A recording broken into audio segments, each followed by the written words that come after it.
What's happening is the students are seeing profound injustice and war crimes being committed in Israel's war in Gaza, and they're protesting. And that's good. And I'm really thrilled to see that. What's also happening is that this runs against the official power narrative of the United States, which at the governmental level backs Israel without any red lines at all, and provides munitions on a daily basis that has enabled this genocidal action to continue until today, and with the threat of what Israel promises, if I could put that word in, to be an invasion of Rafah, where Israel told the people of Gaza to go for their safety and now is preparing a massive military action. So the students see all of this. The officialdom doesn't want anyone to see this. The officialdom just wants people to shut up. They want quiet, and they put pressure on the universities. The donors put pressure on the universities, a lot of pro-Israel, Jewish donors, non-Jewish donors, but pro-Israel has been part of American foreign policy for a long time without restraint. During this whole period, it's been inappropriate, to put it mildly, because Palestine has not had political self-determination that the whole rest of the world knows it should have.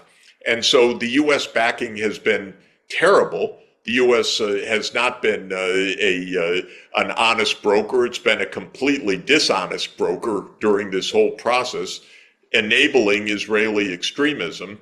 But now that it's out in the open, that there's a war in front of all of us, that we see daily, children being killed by American bombs, we see universities in Gaza being blown up, we see hospitals being destroyed, we see apartment blocks being destroyed, we see whole families of dozens of people and extended families all dead because of this.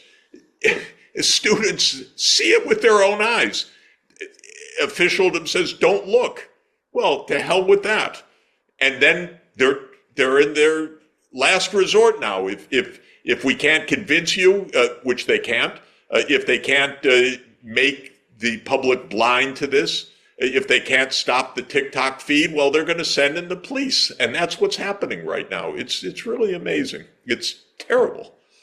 Whenever the majority of the German media reports on these protests, they include the label anti-Semitism. For example, they state that there were a number of incidents where protesters chanted the river to the sea code or death to Zionism and Israel, and even endorsed the boycott, divestment, sanctions movement, which is considered anti-Semitic in Germany. They also refer to a number of Jewish student organizations that claim that they fear for their safety. What do you make of these accusations? Are Jewish students at risk in the United States? No. There may be individual incidents, but there are Palestinian students really at risk. There are Asian students at risk. Yeah, America, unfortunately, has violence in American society, but this is not about anti-Semitism. This is about Israel's actions in Gaza. This is about the complete failure to find a political solution to this crisis in Israel and Palestine for the last 57 years since the 1967 war.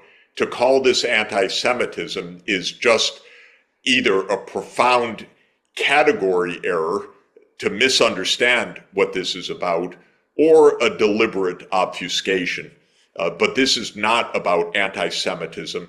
This is about being against Israel's policies, which, as the South African government has rightly said in its application to the International Court of Justice, is in violation of the 1948 Genocide Convention, or arguably is, which the court has to finally adjudicate. But what the ICJ said was it's plausible that Israel is in violation of the 1948 Genocide Convention. That should help people in Germany understand The International Court of Justice has said that Israel is in plausible violation of the 1948 Genocide Convention. Think about it. Listen to that. Hear that. That's absolutely shocking, stunning, and not about anti-Semitism. It's about mass deaths in Gaza, which arguably are perhaps even as high as 100,000. Some people say more. The official count is 35,000. There are thousands of people under the rubble. There are tens of thousands more who have died, not by a bomb, and so not counted in that first number, but because there isn't food, there isn't water, there isn't health care, there isn't shelter. So come on, this isn't about anti-Semitism. This is about genocidal actions in front of our eyes, and you better be out there protesting this. The German government's also providing armaments. Protest that. Don't worry so much about anti-Semitism. Worry about an ongoing slaughter that's taking place. You already mentioned the role of the United States. Let me recap some of its actions over the last month. The United States vetoed a resolution at the UN Security Council aimed at granting the state of Palestine full membership in the United Nations. U.S. Deputy Ambassador Robert Wood informed the Security Council that the veto, quote, does not reflect opposition to Palestinian statehood, but is an acknowledgement that it can only be achieved through direct negotiations between the parties, unquote. Furthermore, the Israeli government fears that the International Criminal Court may soon issue arrest warrants for senior Israeli officials that may include Prime Minister Benjamin Netanyahu over its actions in Gaza and the blocking of humanitarian aid. The United States dismissed these arrest warrants by stating that the ICC has no jurisdiction to charge Israel officials with war crimes. Reuters also reported that the US, for its first time in recent memory, reached a conclusion that 5 units of the Israeli Defense Force are responsible for human rights violations that have included extrajudicial killings, torture, and physical abuse. Despite this, Washington arrived at the conclusion that it will not proceed with sanctions. Why does the United States refrain from sanctioning Israel? Is it because the United States has interests in the region, or are there interests behind the scene that are dictating U.S. foreign policy? First, I hope everybody knows American foreign policy is not based on principle, it's based on power. It's not based on consistency, it's based on hypocrisy. It's not based on international law, it is based on what the United States wants to do. Let's not be children in this. Let's not listen to all those nice words of the U.S. Let's look at actions. The U.S. engages in war all over the world. It overthrows governments. It arms its allies. It has proxy wars. It blows up pipelines. It does many, many things. Maybe the German government doesn't want the German people to hear so clearly what its lead ally does. But this is American foreign policy. America is the major imperial power in the world. By imperial power, I mean that it chooses governments in other countries. It overthrows governments that it doesn't like. This is not a mystery. This is not some conspiracy theory. This is simple facts that are laid out in voluminous measure, available for anyone to understand. But we have an official narrative, which is a kind of patter or just a melody line, which is for children. Even children would figure this stuff out. So there is no consistency in this. This is about power. Now, why does the U.S. want to assert its power through Israel? That's a complicated question. Of course, there is an Israel lobby. There are reasons for that. But the United States military also likes its base in Israel, that Israel is its launch pad in the Middle East. That's been true for a long time. Does it get anything good out of this? Well, this is another story. My view is American foreign policy is a disaster, top to bottom. Do we really need the war in Ukraine? And by the way, unless we're children, This was not an unprovoked war by President Putin. Come on. This is a war provoked by NATO enlargement, and anyone who knows the history about this knows this. But you're not supposed to say this, I know, in polite company. But in any event, this is what this is about. This is about power.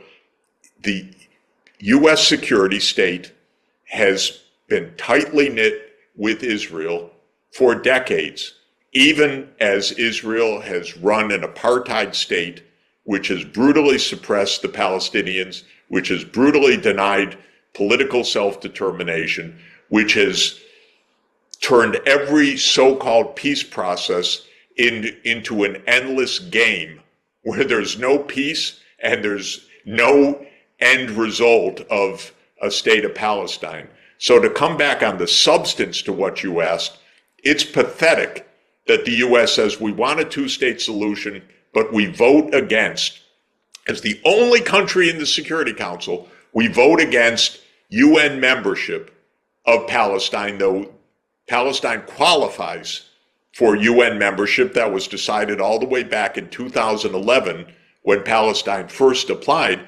And then they have the gall to say, yes, but it's got to be determined by the two parties, saying, in other words, Israel can veto it. Why should Israel veto Palestine's membership in the UN? That's absurd. So the whole claim is absurd. Very frustrating, by the way. You know, there was a vote in the General Assembly. Should Palestine have political self-determination? Every UN country voted yes, except for 4 countries. Out of the 193, 4 opposed Palestinian self-determination. Israel, well, the United States, and then 2 others, Micronesia, which by law is bound to vote with the U.S. because it's in a compact with the U.S., and it's got 110,000 people, bless them, and they have to vote with the U.S. And then the 4th country that opposed was Nauru. I like Nauru. It's got 12,000 people. All the rest of the world said that Palestine needs self-determination. So please understand your ally. Your ally is not abiding by international law. Your ally is not abiding by consistency. Your ally is not abiding by values. What's the value of slaughter? Are you kidding? Your ally is not very intelligent because they think that the only way to keep Israel safe is to kill all the people in Gaza, and that that's how you're going to do it rather than have a diplomatic approach. But your ally is also the one that blew up Nord Stream. Your ally is also the one that led to a war in Ukraine because over the objections of your smart leaders in 2008, George Bush Jr. pushed the commitment that NATO would enlarge to Russia's border and knew how reckless that would be and did it anyway. Now your politicians, they're silent. Don't say a bad word about the United States. Mass media, don't say a bad word about the United States. But is this really leading to any solutions, or is it leading closer and closer to World War III? I would say the latter. In the German media, there's this narrative that if the West fails to support Israel, Israel will be attacked by its Arab neighbors and it will fail to exist. That it's the only liberal democracy and it needs the protection from the Western states, especially given into account what happened in the Holocaust. What do you make of this narrative? And secondly, can you talk about how sort of a solution can be implemented that provides security for both the Palestinians and the Israelis? The narrative is so foolish. I can't believe anybody, much less a grown-up, would make such a claim. Don't people look at any facts? But I can tell you, I spend my days with diplomats in the Middle East. I've been to the Middle East several times in recent months. I spend my time at the United Nations. There's no truth whatsoever to that claim. Exactly the opposite. Exactly the opposite. What the Arab states have said since 2002 is there can be peace and normalization of relations with two states. They've said it very clearly, very explicitly. They're ready and eager to work for Israel's security as part of two states. This is so clear, so plain. In November last year, after Israel's invasion of Gaza, the Arab and Islamic leaders met in Riyadh, and they issued a declaration which anyone can find online. It reiterated the Arab Peace Initiative, and it reiterated the commitment to normalization, security for Israel and for Palestine, and peace in the region based on international law and two states. So where does the media get the right to say the opposite of the truth? Where do they claim it? Do they not understand anything? Or does someone in the intelligence services tell them, no, you have to say this? Or someone in the United States government say you have to say this? Or this is the position of the German government? I don't think it is. On this issue, the German government says two-state solution. It voted. It wants this. So where does the media get this idea? It has no bearing whatsoever. The way to solve issues like this is sit down and negotiate. And if the negotiations don't lead to credible, monitorable, defensible outcomes, okay, then they failed. But are we negotiating? No. Are we even trying? No. We're just seeing these unilateral claims that have zero merit and are the opposite of what the Arab and Islamic countries are saying right now.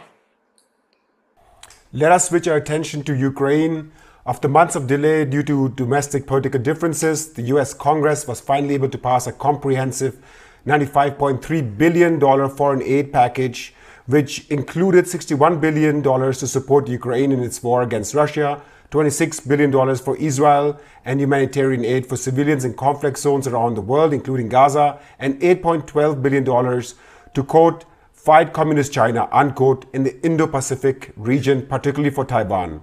As far as Ukrainian aid is concerned, most of the funds will go to replenish US stockpiles and purchasing US defense systems. One notable difference, however, is their Army Tactical Missile System, also known as ATACMS. Until now, the US has sent ATACMS with a range of 160 kilometers.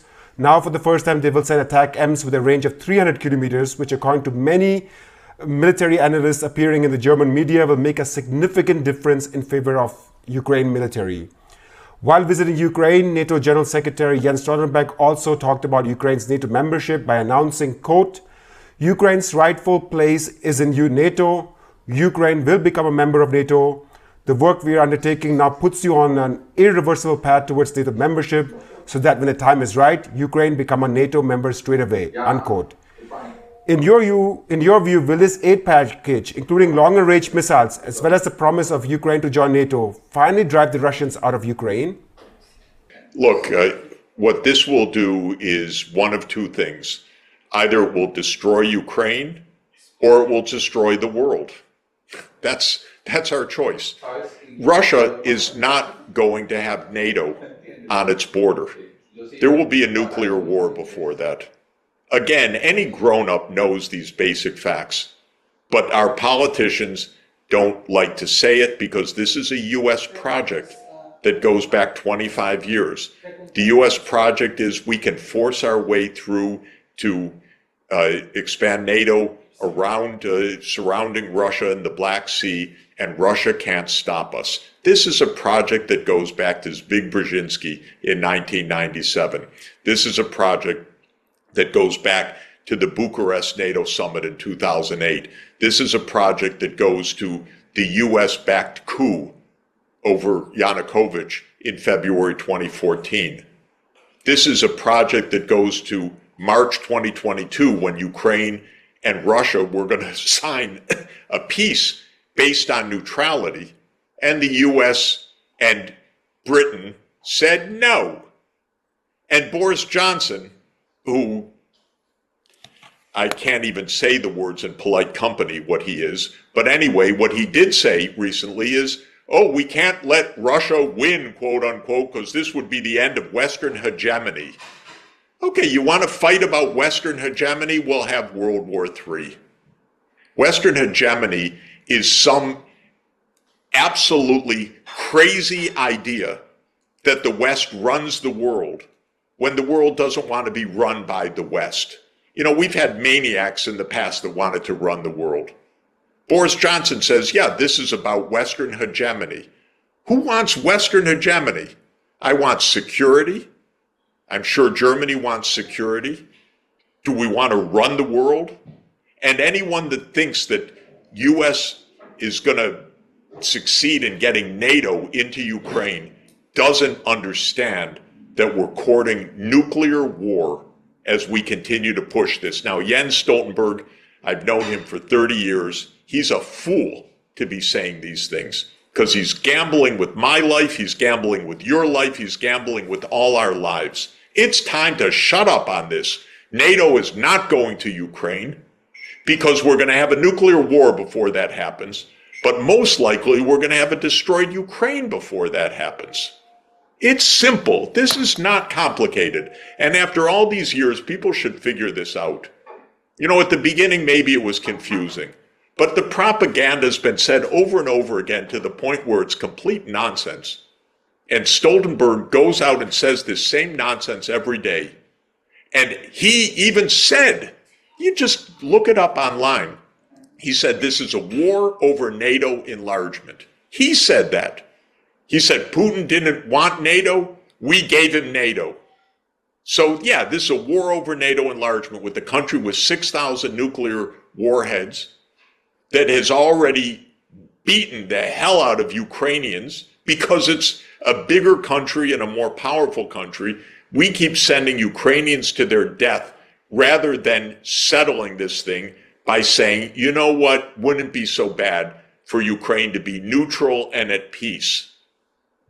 What is the matter with our politicians? So deceitful, so stupid that they don't know the way to peace. And they put us all at risk every day through this kind of empty blather and rhetoric. And $61 billion, what? It's going to kill tens of thousands of more Ukrainians. It's going to delay peace. It's going to mean Russia will take more territory, not less. What are we doing? Can somebody act like a grown-up in this? To my last question, you've mentioned nuclear war. We are seeing an escalation of wars around the world, Ukraine, Israel, Gaza. Now we're seeing Iran and Israel. Do you have any hope and optimism for the future? Of course I do. Because if we understand these issues rationally, we can solve all of them. I testified in the UN Security Council last year.